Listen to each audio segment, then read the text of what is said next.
Welcome back to our mini series of the do's and don'ts of social dancing. Today we're going to be going over topic number 5. But before we start, make sure you hit the subscribe button below so you can stay up to date with all of our videos. Today's topic is going to be about the leader's thumbs while social dancing. So whenever we're social dancing with a partner, what we don't want to do is ever press our thumbs on the lady.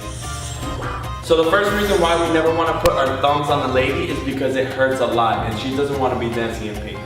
The second reason why we don't want to put the thumbs on our lady is when I put the thumbs on her, it's going to make her relax her hands, so she's not going to be able to react whenever I need equal and opposite tension.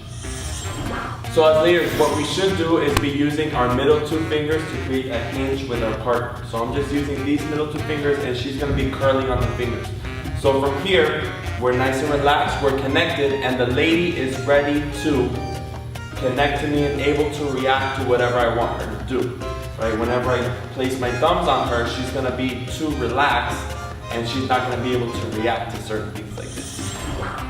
So when we're using our middle two fingers to dance, we have 3 connection points. So we have a neutral connection point, which we're going to be using for most of our basic steps. So when I'm not really leading her in a direction, we're just in a neutral connection point whenever I'm giving her a turn.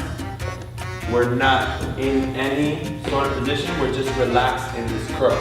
So now the next connection point is going to be within the fingers. So by keeping my middle two fingers in her hand, when I bring her hand forward, my fingers are going to be within her fingers, which is going to bring her forward and allow her to go across the slab.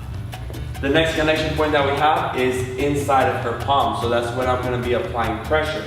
So my middle two fingers going inside the palm is going to allow her to move back. So by keeping our hands like this with our middle two fingers, we're allowing to create connection points with our partner so she's able to react to whatever we want. We hope you guys enjoyed this video. If you have any topics you'd like for us to cover in the next video, just comment below and maybe we'll see you next time. See you next week.